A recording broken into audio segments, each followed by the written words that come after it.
Hello friends, welcome to my YouTube channel biology study. I am Meena Chaudhary. हमारा chapter चल रहा था ऑर्गेनिजम्स एंड पॉपुलेशन, जिसके हमने 2 पार्ट्स कंप्लीट कर लिए थे। तो जो लास्ट पार्ट था उसमें हमने देखा था organisms and its environment, and today we start major abiotic factors. तो जैसा कि हमने लास्ट वीडियो में देखा था कि जो ऑर्गेनिज्म है उसके जो एनवायरनमेंट है उसमें बहुत से जो फिजिकल फैक्टर्स हैं वो प्रेजेंट होते हैं, जैसे एबायोटिक फैक्टर्स, जिसके अंदर आ जाते हैं टेम्परेचर, एयर, वाटर, सॉइल। ठीक है, तो आज हम इन्हीं के बारे में पढ़ने वाले हैं। तो सबसे पहले हम देखते हैं मेजर एबायोटिक फैक्टर्स के अंदर temperature. Temperature is the most important ecologically relevant environmental factor. तो जैसे हम देखते हैं कि जो टेम्परेचर है वो क्या है, मोस्ट रिलीवेंट एनवायरमेंटल फैक्टर है। रिलीवेंट का क्या मतलब है, यूजफुल। ठीक है, तो सबसे यूजफुल एनवायरमेंटल फैक्टर क्या है, temperature. You are aware that the average temperature on land varies seasonally, decreases progressively from the equator towards the poles and from plains to the mountain tops। तो जैसा कि हम इस चीज़ से अवेयर हैं कि जो टेम्परेचर है वो सीजनली क्या होता है, चेंज होता रहता है। ठीक है, कि जैसे हम जानते हैं कि कभी गर्मियों का मौसम आता है तो उस समय टेम्परेचर ज़्यादा हो जाता है, सर्दियों के मौसम में टेम्परेचर कम होता है। तो जो टेम्परेचर है वो क्या करता है, वरी करता है। ठीक है, तो इसीलिए जो सीजन्स आते हैं उनमें टेम्परेचर चेंज रहता है, अलग अलग होता है। ठीक है, और जो ये टेम्परेचर है वो इक्वेटर से पोल की तरफ क्या हो जाता है, डिक्रीज। तो जब हमारी अर्थ पे इक्वेटर से पोल की तरफ जाते हैं तो जो टेम्परेचर है वो कम होता है, डिक्रीज होता है। ठीक है, इक्वेटर पे जैसे हम लोग देखते हैं कौन से देश आ जाते हैं, जैसे केन्या है, सोमालिया है। ठीक है, तो वहाँ से जब हम लोग पोल की तरफ जाते हैं तो टेम्परेचर डिक्रीज होता रहता है। ठीक है, तो क्योंकि जो पोल है वहाँ पे क्या है, बर्फ़ पड़ती है। तो जैसे कि अलास्का है, वहाँ पे क्या है, बर्फ़ ज़्यादा होती है, तो वहाँ पे टेम्परेचर क्या होता है, बहुत कम होता है, इसीलिए वहाँ पे बर्फ़ पड़ती है। तो जो टेम्परेचर है उस यही मतलब है कि जो लैंड पे है ना, टेम्परेचर वेरी करता है, यानी कि हर जगह एक जैसा नहीं होता, चेंज होता रहता है। ठीक है, जैसे सीजन्स भी आते हैं तो फिर टेम्परेचर उसमें भी क्या होता है, अलग अलग होता है। It ranges from sub-zero levels in polar areas and high altitude to more than 50 degrees Celsius in tropical deserts in summer। तो हम देखते हैं कि जो टेम्परेचर है ना, प्लेन्स से माउंटेन्स की तरफ क्या होता है, कम होता रहता है। जैसे कि हम लोग हाई एल्टीट्यूड में जाते हैं ना, तो वहाँ टेम्परेचर कम होता रहता है, जितना प्लेन पे होता है उससे कम टेम्परेचर पाया जाता है पहाड़ों के ऊपर। ठीक है, और हम देखते हैं जो ट्रॉपिकल डेजर्ट है, यानी कि जो जैसे क्या होता है, सहारा डेजर्ट है ना, उसमें क्या होता है, समर्स के टाइम में जो टेम्परेचर है वो 50 डिग्री सेल्सियस से भी ज़्यादा हो जाता है। There are, however, unique habitats such as the thermal springs and deep sea hypothermal vents where average temperature exceed 100 degree Celsius. यहाँ तक कि कुछ यूनिक हैबिटेट्स भी पाए जाते हैं, जैसे कि थर्मल स्प्रिंग्स। ठीक है, and deep sea hypothermal went.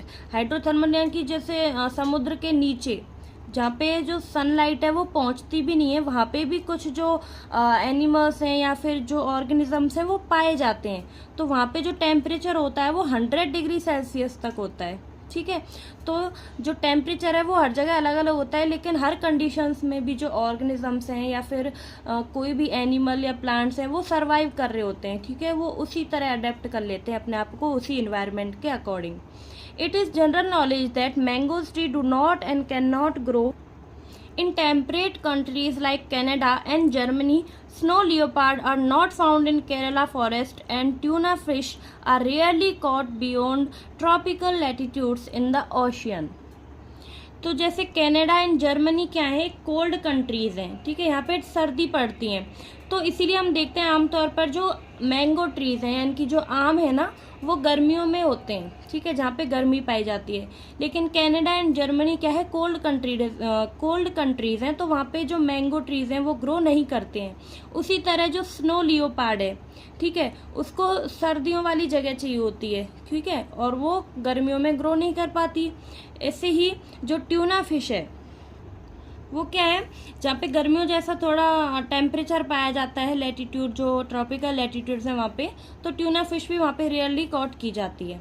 ठीक है, तो इसी तरह हम लोग क्या देखते हैं कि जो जो टेम्परेचर है ना वो वेरी करता है प्लेस टू प्लेस। ठीक है, क्योंकि कुछ जो ऑर्गेनिजम्स होते हैं वो पर्टिकुलर टेम्परेचर पे ही सर्वाइव कर पाते हैं। You can appreciate the significance of temperature to living organisms when you realize that it affects the kinetics of enzyme and through it the metabolic activity and other physiological functions of the organism. तो जो temperature का significance है वो हम यहाँ से भी realise कर सकते हैं कि जो एंजाइम है ना वो एक पर्टिकुलर टेम्परेचर पे ही काम करते हैं। ठीक है, जो हमारे अंदर एंजाइम्स पाए जाते हैं, जैसे हम लोग अपना एग्जांपल लेते हैं, ह्यूमन बॉडी में कुछ एंजाइम है जो काम कर रही हैं, अब वो एक पर्टिकुलर टेम्परेचर पे ही कर रही हैं। अगर उस टेम्परेचर में कोई कम ज़्यादा कर दिया जाए तो जो एंजाइम्स है ना वो क्या बनाती है, प्रोडक्ट बनाती हैं। तो अब वो प्रोडक्ट नहीं बन पाया क्योंकि टेम्परेचर में चेंजेस आ गए हैं, तो वो एंजाइम्स ठीक से काम नहीं कर पाएगी, तो इसीलिए वो प्रोडक्ट नहीं बना पाएगी, जिससे क्या होगा, जो फिजियोलॉजिकल फंक्शंस है ना हमारी बॉडी में वो अफेक्ट हो जाएगा। ठीक है, क्योंकि उससे प्रोडक्ट नहीं बनेगा। तो यही मतलब है, क्योंकि एक पर्टिकुलर टेम्परेचर चाहिए होता है हर ऑर्गेनिजम्स के लिए, हर चीज़ के लिए। इसी का एक एग्जांपल है एंजाइम्स। एंजाइम्स भी क्या है, एक पर्टिकुलर टेम्परेचर पे ही वर्क करती हैं। If few organisms can tolerate and thrive in a wide range of temperatures, they are called eurythermal. But a vast majority of them are restricted to a narrow range of temperatures. Such organisms are called stenothermal. तो अब term आती है यूरिथर्मस and stenothermal. ठीक है, तो जो organisms क्या करते हैं, वाइड रेंज ऑफ टेम्परेचर को टॉलरेट कर सकते हैं। ठीक है, यानी कि हर कंडीशन में अपने आप को अडेप्ट कर सकते हैं, उनको बोलते हैं यूरिथर्मल। और कुछ जो ऑर्गेनिजम्स होते हैं जो कि क्या करते हैं, नैरो रेंज ऑफ टेम्परेचर में ही क्या करते हैं, रेस्ट्रिक्टेड होते हैं। ठीक है, कुछ जो टेम्परेचर है वो ही टॉलरेट कर पाते हैं, वो उन ऑर्गेनिजम्स को बोलते हैं स्टेनोथर्मस। ठीक है, the levels of thermal tolerate of different species determine to a large extent their geographical distribution. तो जो स्पीसीज हैं वो क्या करती हैं, डिफरेंट टाइप्स के जो टेम्परेचर है उनको टॉलरेट कर सकती हैं। ठीक है, उनको बोलते हैं हम थर्मो रेगुलेशन, कि जो टेम्परेचर है जो वो टॉलरेट कर पाए। थर्मो रेगुलेशन में दो आते हैं, एक्टोथर्म्स एंड एंडोथर्म्स। एक्टोथर्म्स होते हैं कोल्ड ब्लडेड एनिमल्स और एंडोथर्म्स होते हैं वार्म ब्लडेड एनिमल्स। ठीक है, और कोल्ड ब्लडेड एनिमल्स को हम लोग बोलते हैं जो कि क्या है, जो अपने टेम्परेचर में रेस्ट्रिक्टेड होते हैं, जैसे स्टेनोथर्मल्स। ठीक है, और एंडोथर्म्स होते हैं जैसे यूरिथर्मल। ये क्या करते हैं, हर टाइप्स के जो टेम्परेचर है उसमें अपने आप को अडेप्ट कर सकते हैं, उसमें हम ग्रो कर सकते हैं। तो जो यूरिथर्मल है उसके अंदर एग्जांपल्स आ जाते हैं, जैसे हम क्या बोला यहाँ पे, can you think of a few eurythermal and stenothermal animals and plants. तो क्या बता सकते हो कुछ examples eurythermal and stenothermal animals and plants के। तो जो स्टेनोथर्मल में क्या होते हैं, रेस्ट्रिक्टेड होते हैं नेरो रेंज ऑफ टेम्परेचर में, जिसके अंदर एग्जांपल आ जाते हैं जैसे पोलर बियर। पोलर बियर क्या है, ठंडी जगह पे ही पाए जाते हैं। ठीक है, वो गर्मी सहन नहीं कर सकते हैं, तो वो आ जाते हैं स्टेनोथर्मल एनिमल्स में। और क्या है, लिजार्ड्स हैं। लिजार्ड्स आपने देखे होंगी, घर में छिपकली जो होती है ना वो गर्मियों के टाइम पे बाहर निकल आती हैं, गर्मियों के टाइम पे ही आपको देखेंगी, लेकिन जैसे ही सर्दियाँ आएंगी ना वो कहीं छिप जाती हैं, क्योंकि जो लिजार्ड है ना वो सर्दियाँ सहन नहीं कर पाती, इसीलिए वो छुप जाती हैं उस टाइम, और गर्मियों के मौसम में वो निकल आती हैं। उसी तरह प्लांट्स में आ जाते हैं एबीज। ठीक है, वो भी क्या है, रेस्ट्रिक्टेड है नैरो रेंज ऑफ टेम्परेचर के लिए। उसी तरह एग्जांपल यूरिथर्मल के क्या है, यूरिथर्मल में आ जाते हैं हम, जैसे मैमल्स के अंदर हम ह्यूमन बींग्स है ना, तो यूरिथर्मल में आते हैं मैमल्स। ये क्या है, अपने आप को हर टेम्परेचर में अडेप्ट करने की कैपेसिटी रखते हैं। उसी तरह जो बर्ड्स हैं वो भी इसके एग्जाम्पल हैं यूरिथर्मल के। In recent years, there have been a growing concern about the gradually increasing average global temperature. If this trend continue, would you expect the distributional range of some species to be affected? तो अब जो recent years हैं उनमें क्या हो रहा है, जो ग्लोबल वार्मिंग है वो बढ़ रही है। ग्लोबल वार्मिंग की वजह से क्या हो रहा है, टेम्परेचर बढ़ रहा है, तो ये क्या एक चिंता का विषय है, क्योंकि इससे क्या होगा, जो नुकसान होने वाला है वो स्पीसीज को होगा, क्योंकि स्पीसीज से अफेक्ट होंगी। वो कैसे, जैसे जो ठंडे इलाके में रहने वाली स्पीसीज हैं वो अफेक्ट होंगी, क्योंकि वहाँ पे टेम्परेचर बढ़ेगा। ठीक है, तो इससे क्या है, वो स्पीसीज को प्रभावित करेंगी। तो यही मतलब है कि जो ग्लोबल वार्मिंग है उसकी बढ़ने की वजह से क्या क्या इफेक्ट हो सकते हैं इस स्पीसीज पर। अब नेक्स्ट जो मेजर अबायोटिक फैक्टर्स है वो क्या है, water. Water is another most important factor influencing the life of organism. तो अब जो वाटर है वो क्या है, second most relevant environmental factor है, जो क्या करता है, ऑर्गेनिजम्स की जो लाइफ है उसको इन्फ्लुएंस करता है। ठीक है, क्योंकि ये बोला जाता है कि जो हम लैंड पे यानी कि अर्थ पे जो फर्स्ट लाइफ ओरिजिनेट हुई थी ना, वो वाटर में हुई थी। ठीक है, तो ये क्या है, एक मोस्ट इम्पॉर्टेंट रिलीवेंट फैक्टर है, बहुत यूजफुल फैक्टर है। ठीक है, in fact life on earth originated in water and is unsustainable without water. Its availability is so limited in deserts that only special adaptation make it possible for organisms to live there. तो जो desert area है यानी कि desserts है, वहाँ पे क्या है, जो वाटर है वो बहुत लिमिटेड अमाउंट में ही पाया जाता है।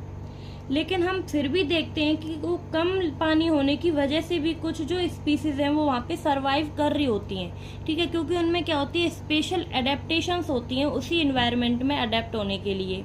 The productivity and distribution of plant is also heavily dependent on water. तो जो प्लांट्स है ना, उनकी प्रोडक्टिविटी और उनका डिस्ट्रीब्यूशन बहुत ज़्यादा डिपेंड करता है पानी पे। देखो क्या होता है कि जो डेजर्ट है, डेजर्ट में कुछ स्पीसीज पाई जाती हैं जो कि टॉलरेंट होती हैं उसी इन्वायरमेंट में। जैसे डेजर्ट में पाए जाते हैं कैंगारू रैट। ठीक है, और क्या होता है, कैक्टस। कैक्टस भी अपने आप को क्या कर लेते हैं, अडेप्ट कर लेते हैं, क्योंकि कैक्टस में लीव्स नहीं पाई जाती, उसमें थॉर्न होते हैं। तो लीव्स में क्या होता है, अगर लीव्स होंगी ना उसमें तो ट्रांसपिरेशन ज़्यादा होगा, यानी कि जो वाटर लॉस है ना वो ज़्यादा होगा। इसीलिए वो अपने आप को ऐसे अडेप्ट कर ले जाता है कि उसमें थॉर्न बन जाते हैं यानी कि कांटे। तो कांटों से क्या होता है ना कि जो वाटर का रिमूवल है या कि वाटर का लॉस है वो नहीं हो पाता है, इसीलिए वो उसमें जमा हो जाता है पानी, वो नहीं निकल पाता उससे। तो ऐसे ही कुछ जो स्पीसीज पाई जाती हैं डेजर्ट में, वो अपने आप को अडेप्ट कर लेती हैं उसी कंडीशन में। अब जो प्लांट है, जैसे प्रोडक्टिविटी है, यानी कि जो प्लांट्स हैं कुछ बना रहे होते हैं, अपना खाना बनाते हैं, तो वो क्या है, उसकी प्रोडक्टिविटी और उनका डिस्ट्रीब्यूशन, यानी कि जहाँ पे जिस एरिया में वो मिल रहे हैं, जहाँ पे वो पाए जा रहे हैं।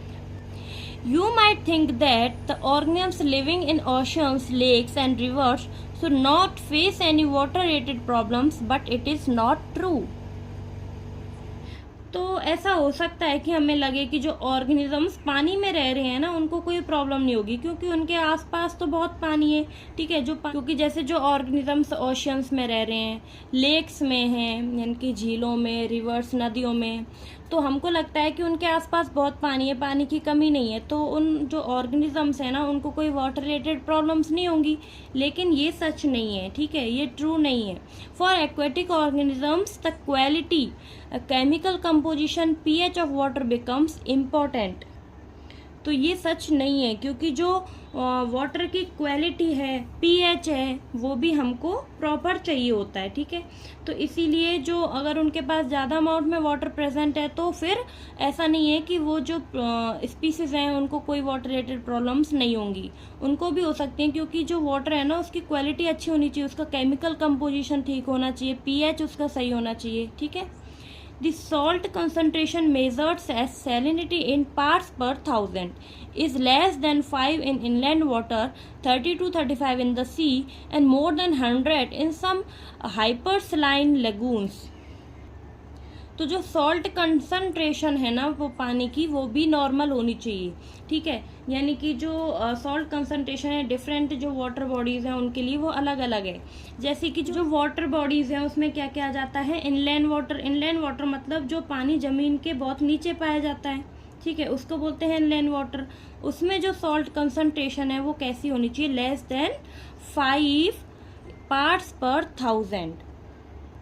उसी तरह जो सी वाटर है उसकी जो सॉल्ट की कंसंट्रेशन है वो कितनी होनी चाहिए, 30 to 35 ppt। ठीक है, और जो हाइपर सेलाइन लगून्स हैं, हाइपर सेलाइन लगून्स क्या होते हैं, ऐसी जगह होती है जहाँ पे सैलिनिटी बहुत ज़्यादा अमाउंट में पाई जाती है, जहाँ की सॉल्ट कंसंट्रेशन ज़्यादा होती है, यानी कि वहाँ की जो सॉल्ट कंसंट्रेशन है वो होनी चाहिए मोर देन 100 ppt। ठीक है, उसी तरह some organisms are tolerant of a wide range of salinities euryhaline but others are restricted to a narrow range stenohalines. तो जैसा कि हमने टेम्परेचर के संदर्भ में भी पढ़ा था कि जो ऑर्गेनिजम्स हैं वो दो टाइप्स के पाए जाते हैं, यूरीथर्मल एंड स्टीनोथर्मल। उसी तरह वाटर के संदर्भ में भी जो एनिमल्स हैं या फिर ऑर्गेनिजम्स हैं वो सैलिनिटी के रेंज में दो टाइप्स के होते हैं, यूरीहेलाइन एंड स्टीनोहेलाइंस। यानी कि organisms depending about range of salinity they are stenohalines and euryhalines. Euryhalines में कौन कौन से आ जाते हैं, जो कि वाइड रेंज ऑफ जो सैलिनिटी है उसको टॉलरेट कर सकें, ठीक है, जिसमें एग्जांपल्स आ जाते हैं साल्मन फिश, जो कि क्या करती है, ज़्यादा अमाउंट में जो सैलिनिटी है उसको टॉलरेट कर पाती है। और स्टीनोहेलाइंस के अंदर आ जाते हैं organisms restricted to a narrow range of salinity. तो इसमें क्या आ जाता है एग्जाम्पल, गोल्ड फिश, क्योंकि जो गोल्ड फिश है ना वो कम ही जो सैलिनिटी है ना उसको टॉलरेट कर पाती है। Many freshwater animals cannot live for long in seawater and vice versa because of the osmotic problems they would face। तो यहाँ पे टर्म आई है ऑस्मोटिक प्रॉब्लम्स। तो ऑस्मोटिक प्रॉब्लम्स में क्या हो जाता है, जैसे ऑस्मोसिस है, तो ऑस्मोसिस क्या होता है, flow of water from the low solute concentration to high solute concentration through a semi permeable membrane. यानी कि जो एनिमल्स वाटर मतलब जो वाटर बॉडीज में पाए जाते हैं, जैसे कि fresh water and sea water में पाए जा रहे हैं, तो कुछ जो फिशेज होती हैं जैसे शार्क है, शार्क क्या है ओशियंस में पाई जाती है, समुद्र में पाई जाती है, ठीक है, तो वहाँ पे जो सैलिनिटी होती है वो ज़्यादा होती है। और जो शार्क है अगर वो ओशन से फ्रेश वाटर में जाती है तो उसकी डेथ हो जाती है। क्यों? क्योंकि जब वो फ्रेश वाटर में जाती है तो जो बाहर का फ्रेश वाटर है उसमें जो सैलिनिटी है वो कम है और जो शार्क के अंदर सैलिनिटी है वो ज़्यादा है, ठीक है। तो अब जो हाई अमाउंट ऑफ कंसंट्रेशन है, जैसे कि तो जो हाई सैल्यूट कंसंट्रेशन है ना वो शार्क के अंदर ज़्यादा है क्योंकि उसमें सैलिनिटी ज़्यादा है। तो जब वो फ्रेश वाटर में आती है तो वो सैलिनिटी सेमी परमेबल मेम्ब्रेन के थ्रू फ्रेश वाटर में निकल जाती है, ठीक है, सॉल्ट निकल जाएगा, तो जो शार्क है उसकी डेथ हो जाएगी। ऐसे ही जो गोल्ड फिश है, गोल्ड फिश किस में पाई जाती है, फ्रेश वाटर में, क्योंकि वहाँ पे जो सैलिनिटी होती है ना वो कम होती है। तो जब वो फ्रेश वाटर से ओशियंस में जाती है, ओशियन में क्या होती है, सैलिनिटी ज़्यादा होती है, ठीक है। तो अब जो ओशियंस में जाएगी गोल्ड फिश तो क्या होगा, जो ओशन में क्या सैलिनिटी जाता है तो लो सॉल्यूट कंसंट्रेशन है वो हाई सॉल्यूट कंसंट्रेशन की तरफ जाएगा। मींस कि जो फिश थी गोल्ड फिश उसमें क्या है सैलिनिटी कम है, तो अब क्या होगा, जो बाहर से ओशन से जो सैलिनिटी है ना वो लो, तो जो लो सैल्यूट कंसंट्रेशन जो कि पाई जा रही है गोल्ड फिश के अंदर, उससे क्या हो जाएगा, वो सैलिनिटी है वो कहाँ पे चली जाएगी, ओशियंस में चली जाएगी। तो इस वजह से क्या होगा, जो गोल्ड फिश है उसकी डेथ हो जाएगी, ठीक है, क्योंकि ये जो एनिमल्स है ना वो अपने अपने एरियाज में अपने अपनी जो सैलिनिटी है वहाँ पे पाए जा रहे हैं। जैसे कि ओशंस में पाई जा रही थी शार्क, गोल्ड फिश है फ्रेश वाटर में। अगर ये अपना जो एरिया है, जो अपना वाटर बॉडीज है उसको चेंज करेंगे तो इनकी डेथ हो जाएगी, ठीक है, क्योंकि इनमें जो सैलिनिटी के अमाउंट है वो ज़्यादा होते हैं ओशंस में और फ्रेश वाटर में कम होती है। तो सिंपल सा मीनिंग हम समझें तो ऑस्मोसिस क्या होता है, जो वाटर का फ्लो होता है ना वो लो कंसंट्रेशन से कहाँ होता है, हाई सॉल्यूट कंसंट्रेशन की तरफ, ठीक है। तो जैसे ओशन है, ओशन में जब फिश जाएगी तो जो ओशन में फिश गई तो वाटर जो है वो ओशन में निकल जाएगा, फिश में से जो वाटर है वो कहाँ पे चला जाएगा, ओशंस में। उसी तरह जो फ्रेश वाटर है, फ्रेश वाटर में क्या हो जाएगा, जो फिश है उसके अंदर बाहर से पानी आएगा, ठीक है, यानी कि फिश के अंदर पानी ज़्यादा हो जाएगा फ्रेश वाटर के अंदर, ठीक है। तो ये है कि जो फ्रेश वाटर एनिमल्स हैं वो सी वाटर में नहीं लाइव हो सकते और उसी तरह जो सी वाटर जो एनिमल्स हैं वो फ्रेश वाटर में नहीं जिंदा रह सकते। अब नेक्स्ट जो मेजर एबायोटिक फैक्टर है वो क्या है, light. Since plant produce food through photosynthesis, a process which is only possible when sunlight is available as a source of energy, we can quickly understand the importance of light for living organisms, particularly autotrophs. तो जैसा कि हम जानते हैं जो plants हैं वो अपना खाना बनाते हैं किससे, फोटोसिंथेसिस से, ठीक है। वो कि क्या है, फोटोसिंथेसिस प्रोसेस है जिसमें क्या होता है, जो ये क्या करते हैं सनलाइट का यूज़ करते हैं अपना खाना बनाने के लिए। और वो जो सनलाइट है वो कहाँ से आती है? सन से, ठीक है। तो जो सोर्स ऑफ एनर्जी है उसको कहाँ से मिल रहा है? सनलाइट से। तो इससे हम लोग ये समझ सकते हैं कि जो लाइट है वो कितनी इम्पॉर्टेंट है लिविंग ऑर्गेनिजम्स के लिए, ठीक है, मेनली जो ऑटोट्रॉफ्स हैं उनके लिए, क्योंकि ऑटोट्रॉफ्स क्या करते हैं? सनलाइट का यूज़ करके अपना खाना बनाते हैं। Many species of small plants, herb and shrub growing in forest are adapted to photosynthesis optimally under very low light condition because they are constantly overshadowed by tall canopied trees. तो अब जैसे क्या है, घना जंगल है, घने जंगल में क्या होता है, बहुत सी जो ट्रीज हैं वो पाए जाते हैं, मतलब लार्ज अमाउंट में जो बायोडाइवर्सिटी है वहाँ पे पाई जाती है प्लांट्स की, ठीक है। तो उस जंगल में क्या है, कुछ हर्ब्स एंड श्रब्स पाए जाते हैं, कुछ झाड़ियाँ पाई जाती हैं छोटी छोटी। तो वहाँ पे क्या होता है, वो टॉल ट्रीज की वजह से जो सनलाइट है ना वो उन हर्ब्स एंड श्रब्स तक नहीं पहुँच पाती है, ठीक है। तो अब इन हर्ब्स एंड श्रब्स से क्या हो जाएगा, अपने आप को ये ऐसे अडेप्ट कर लेते हैं कि जिससे कि ये लो लाइट में भी क्या कर सकते हैं, फोटोसिंथेसिस कर सकते हैं, क्योंकि इनको क्या है, लो अमाउंट में लाइट मिल पाती है, क्योंकि जो टॉल टॉल ट्रीज होते हैं ना वो उन्हीं तक जो लाइट है वो पहुंच पाती है, नीचे तक लाइट नहीं आ पाती। तो इसी वजह से ये जो हर्ब्स एंड श्रब्स हैं वो क्या है, अपने आप को उसी इन्वायरमेंट में अडेप्ट कर लेते हैं और जो लो लाइट है उसमें ही अपना जो फोटोसिंथेसिस प्रोसेस है उसको कंप्लीट करते हैं। Many plants are also dependent on sunlight to meet their photoperiodic requirement for flowering. अब जो बहुत से प्लांट्स होते हैं ना वो भी क्या है, डिपेंड होते हैं किसके ऊपर, सनलाइट के ऊपर, अपनी जो फ्लावरिंग है उसको करने के लिए फोटो पीरियड की हेल्प से। फोटो पीरियड क्या होता है, फोटो मीन्स लाइट, पीरियडिक मतलब होता है लेंथ ऑफ टाइम, यानी कि पर्टिकुलर टाइम पर ही जो लाइट है ना वो उनको चाहिए होती है, एक पर्टिकुलर जो टाइम पीरियड है उसमें उनको लाइट चाहिए अपनी फ्लावरिंग करने के लिए। For many animals to light is important in that they use the diurnal and seasonal variations in light intensity and duration photoperiod as cues for timing their foraging reproductive and migratory activities. तो जो जैसे plants क्या होते हैं, दो types के short day plants होते हैं, लॉन्ग डे प्लांट्स होते हैं। शॉर्ट डे प्लांट्स में क्या करते हैं, इनको जो फोटो पीरियड है वो कम चाहिए होता है फ्लावरिंग करने के लिए, यानी कि कम लाइट में भी फ्लावरिंग कर पाते हैं। ऐसे ही लॉन्ग डे जो प्लांट है उनमें क्या होता है, जो फोटो पीरियड होता है वो ज़्यादा चाहिए होता है, ठीक है, तभी वो फ्लावरिंग करते हैं। उसी तरह जो एनिमल्स हैं उनमें भी ये चीज़ देखने के लिए मिलती है, क्योंकि एनिमल्स भी क्या पाए जाते हैं, ड्यूरनल एंड नेचुरल। ड्यूरनल क्या होते हैं, जो एनिमल्स डे टाइम में एक्टिव रहते हैं और नाइट में क्या होते हैं, इनएक्टिव हो जाते हैं, यानी कि वो रेस्ट करते हैं। उसी तरह नेचुरल जो एनिमल्स होते हैं वो क्या करते हैं, रात में जागते हैं, मतलब रात में एक्टिव होते हैं, और डे टाइम में कैसे होते हैं, इनएक्टिव होते हैं। तो इसीलिए कि जो एनिमल्स है ना उनको भी लाइट इम्पॉर्टेंट है, क्योंकि अब क्या होता है, जैसे सीजनल वेरिएशंस होती हैं, ठीक है, जब सीजन वेरिएट करता है तो जो लाइट की इंटेंसिटी है उस पर भी फ़र्क पड़ता है, ठीक है, क्योंकि लाइट क्या होती है, कम ज़्यादा हो जाती है सीजन वेरिएशंस की वजह से। तो जो कोई भी एनिमल है उसके लिए लाइट इम्पॉर्टेंट है। लाइट क्यों, क्योंकि जो लाइट है ना वो किसी भी एनिमल की फॉरगिंग, यानी कि जो फूड सर्च करने की कैपेसिटी है या फिर रिप्रोडक्शन करने की कैपेसिटी है उसको अफेक्ट करते हैं, ठीक है। जैसे माइग्रेटरी एटीट्यूड्स है ना उनमें भी जो लाइफ है उनको अफेक्ट करती है। माइग्रेशन करते हैं ना कुछ एनिमल्स, तो वो क्या करते हैं, माइग्रेट करके एक से दूसरी जगह पे जाते हैं, तो उसमें भी क्या है, उनको जो लाइफ है वो अफेक्ट कर रही होती है। The availability of light on land is closely linked with that of temperature since the sun is the source of both.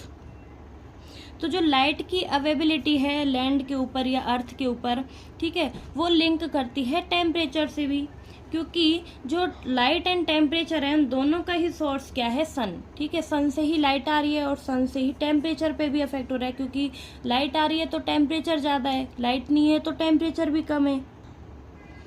But deep, more than 500 meter in oceans, the environment is dark and its inhabitants are not aware of the existence of celestial source of energy called sun. लेकिन क्या होता है कि जो deep sea हैं, deep sea oceans में क्या होता है, यानी कि लगभग मोर देन 500 मीटर तक जो क्या होता है लाइट नहीं पहुंच पाती है ना। तो उसमें क्या होगा, वो कैसा एरिया हो जाएगा, डार्क हो जाएगा, क्योंकि वहाँ लाइट ही नहीं पहुंच रही है। तो वहाँ पे भी जो सेलेस्टियल सोर्स है वो कोई प्रेजेंट नहीं है, जैसे कि सन भी नहीं है, मून नहीं है, स्टार या कुछ भी, किसी की भी लाइट वहाँ नहीं पहुँच पा रही है। तो इस कंडीशन में उनका जो सोर्स ऑफ एनर्जी है, वो एनिमल्स जो डीप सी ओशंस में रह रहे हैं उनमें एनर्जी का सोर्स क्या है? तो इसका क्या आंसर होगा कि जो डीप सी है वहाँ पे क्या होता है, कुछ जो कीमोसिंथेसिस प्रोसेस है वो चलती है, यानी कि कुछ केमिकल रिएक्शंस होती हैं जिनकी वजह से वहाँ पे जो एनर्जी है वो बनती है, और उसी एनर्जी को क्या करते हैं फिर वहाँ के जो ऑर्गेनिज्म या एनिमल रह रहे हैं वो यूज़ करते हैं। जो डीप सी ओशंस है ना, उनको हम लोग बेंथिक जोन भी बोलते हैं, जहाँ पे लाइट नहीं पहुँच पाती है, उसको बोलते हैं great depth of the ocean, ठीक है। यानी कि ज़्यादातर जो डीप है ना वहाँ पे वो ओशंस में पाई जाती है। तो वहाँ पे कुछ अलग टाइप के जो एनिमल्स है वो पाए जाते हैं जो वहाँ पे सर्वाइव कर पाते हैं, जैसे वहाँ पे पाई जाती हैं रेड एल्गाई ज़्यादा अमाउंट में। तो रेड एल्गाई है ना, उसमें क्या होता है, R-फाइकोएरिथिन पाया जाता है, जिसकी वजह से वो क्या करता है, ज़्यादातर जो लाइट है उसको एब्जॉर्व कर लेता है, जिससे क्या होता है वो फोटोसिंथेसिस जो प्रोसेस है वो पॉसिबल हो पाती है। The spectral quality of solar radiation is also important for life. The UV component of spectrum is harmful to many organisms, while not all the color components of visible spectrum are available for marine plants living at different depth of ocean. Among the red, green and brown algae that inhabit the sea, which is likely to be found in deepest water. Why? तो जैसा मैंने आपको बता चुका है कि जो deep sea oceans हैं वहाँ पे भी कुछ जो ऑर्गेनिजम्स हैं वो पाए जाते हैं, कुछ जो प्लांट्स हैं, ठीक है, जैसे कि green, brown and red algae, ठीक है। तो जो रेड एल्गाई ना, इसमें इनमें सबसे ज़्यादा जो कैपेसिटी होती है वो पाई जाती है लाइट एब्सॉर्ब करने की। वो क्यों? क्योंकि इनमें पाया जाता है R-फाइकोएरिथ्रिन, ठीक है, जिससे जो फोटोसिंथेसिस प्रोसेस है वो पॉसिबल हो पाती है। तो अब जो नेक्स्ट मेजर एबायोटिक फैक्टर है वो है soil. The nature of properties of soil in different places vary. It is dependent on the climate, the weathering processes, whether soil is transported or sedimentary, and how soil development occurred. तो जो soil है वो पाई जाती है upper most जो crust है अर्थ का उसके ऊपर, और जो सॉइल है उसमें पाए जाते हैं कुछ ऑर्गेनिक एंड मिनरल्स, ठीक है। तो अब सबसे पहले देखेंगे कि जो सॉइल की स्टडी है उसको बोलते हैं पेडालॉजी। तो जो सॉइल है उसमें क्या क्या पाए जाते हैं, जैसे 25% एयर पाई जाती है, 25% वाटर पाया जाता है, 10% कुछ ऑर्गेनिक कंपाउंड्स पाए जाते हैं, 40% इसमें मिनरल्स पाई जाती हैं, ठीक है। तो जो अब नेचर एंड प्रॉपर्टीज़ हैं जो सॉइल की वो डिफरेंट प्लेसेस पे डिफरेंट होती है, ठीक है, वो हर जगह वेरी करती हैं। एंड जो ये सॉइल की नेचर एंड प्रॉपर्टीज़ है ना वो डिपेंड करती हैं उसकी जो वेदर है, ठीक है, उसके ऊपर, कुछ जो क्लाइमेटिक कंडीशंस हैं उनके ऊपर। और जो सॉइल है ना वो दो टाइप्स की है, जैसे ट्रांसपोर्टेड और सेडिमेंट्री। ट्रांसपोर्टेड सॉइल कौन सी होती है, जो एक से दूसरी जगह पे ट्रांसफर होती है, यानी कि एयर या फिर वाटर के थ्रू क्या कर जाती है, मूव कर जाती है एक जगह से दूसरी जगह। उसी तरह जो सेडिमेंट्री सॉइल है वो कैसी होती है, जो मूव नहीं कर पाती, वो एक ही जगह पे पाई जाती है। Various characteristics of soil such as soil composition, grain size and aggregation determine the percolation and water holding capacity of the soil. तो जो सॉइल है उसके क्या है, कुछ कैरेक्टरिस्टिक प्रॉपर्टीज़ होती हैं, जैसे कि जो सॉइल है उसका कंपोजिशन क्या है, मतलब सॉइल किससे बनी है, ठीक है, उनके जो ग्रेन्स के साइज़ हैं वो कैसे हैं, छोटे हैं या फिर बड़े हैं, ठीक है। और एन क्या है, एग्रीगेशन। एग्रीगेशन का क्या मतलब है कि जो ग्रेन्स हैं वो आपस में कितने टाइटली जुड़े हुए हैं या फिर वो लूजली अटैच्ड हैं, ठीक। And percolation. परकोलेशन का क्या मतलब है, पानी का नीचे जाना, यानी कि जैसे हम लोग ने यहाँ पे पानी डाला है सॉइल के ऊपर, अगर वो मतलब वाटर होल्डिंग कैपेसिटी अच्छी है सॉइल की, यानी कि जो ग्रेन्स साइज हैं वो आपस में टाइटली जुड़े हैं, तो पानी नीचे नहीं जा पाएगा, ठीक है, क्योंकि जो ग्रेन साइज हैं वो बड़े बड़े हैं, तो जिसकी वजह से क्या हो रहा है, पानी नीचे जा रहा है, ठीक है, क्योंकि वो टाइटली अटैच नहीं है, लूजली अटैच्ड है, तो उसी को बोलते हैं परकोलेशन, ठीक है, क्योंकि पानी क्या कर रहा है, ऊपरी सरफेस से नीचे मूव कर रहा है, उसको बोलते हैं percolation. These characteristics along with parameters such as pH, mineral composition and topography determine to a large extent the vegetation in any area. ये जो सॉइल के करैक्टर्स हैं इनके अलावा कुछ पैरामीटर्स भी पाए जाते हैं, जैसे कि pH है, मिनरल कंपोजिशन है, ठीक है, टोपोग्राफी है, टोपोग्राफी का क्या मतलब है, जो सरफेस है सॉइल की उसकी जो शेप और फीचर्स हैं उनकी स्टडी करना, ठीक है, उसको बोलते हैं टोपोग्राफी।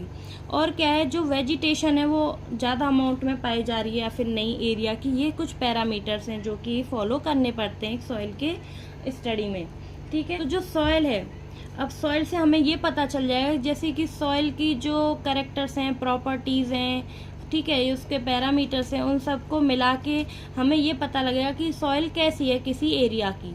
तो अगर वो सॉइल कैसी है उसके हमें ये भी पता चल जाएगा कि वहाँ का वेजिटेशन कैसा है, यानी कि वहाँ पे जो प्लांट्स ग्रो कर रहे हैं वो कैसे हैं, मतलब कैसी उनकी क्वालिटीज़ है, वो सब भी हमें सॉइल की जो स्टडी है उसको करने से पता चल जाएगा। This in turn dictate the type of animals that can be supported. तो अब जो वेजिटेशन है वो कैसा है, इससे हमें ये पता चल जाएगा कि जो एनिमल्स हैं वहाँ पे वो किस टाइप्स के पाए जा रहे हैं, ठीक है। तो सबसे पहले हमने क्या देखा कि वहाँ पे सॉइल किस टाइप की है, ठीक है, वो हमने देख लिया।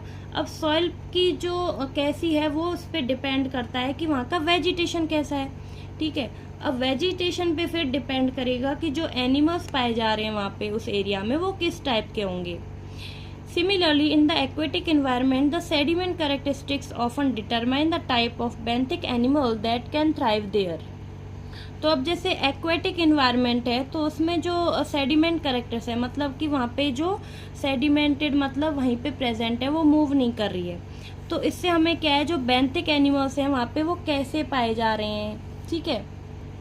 बेंथिक एनिमल्स मतलब जो कि सी की गहराई में पाए जाते हैं, ठीक है, जो कि डीप सी ओशंस में पाए जाते हैं, उनको बोलते हैं बेंथिक एनिमल्स। ये जो एनिमल्स हैं वो कैसे थ्राइव मतलब ग्रो कर रहे हैं, ठीक है, डेवलपमेंट कर रहे हैं अपना। तो इससे हमने क्या है, जो हमने देखा कि सॉइल है, सॉइल पे डिपेंड करता है कि वहाँ पर वेजिटेशन कैसा है, वेजिटेशन पे डिपेंड करता है कि किस टाइप्स के जो एनिमल्स हैं वो पाए जा रहे हैं, ठीक है। तो यहाँ पे हमारा जो मेजर एबायोटिक फैक्टर्स हैं वो कंप्लीट होता है। Responses to abiotic factors next video में करेंगे। तो आज के लिए इतना ही। आई होप कि आपको वीडियो अच्छी लगी होगी। अगर आपको मेरा पढ़ाया हुआ समझ आया हो तो प्लीज़ चैनल को लाइक शेयर एंड सब्सक्राइब करें, एंड कोई भी डाउट हो तो मुझे कमेंट बॉक्स में ज़रूर बताएं। तो मिलते हैं नेक्स्ट वीडियो में, तब तक के लिए bye bye, take care, thank you.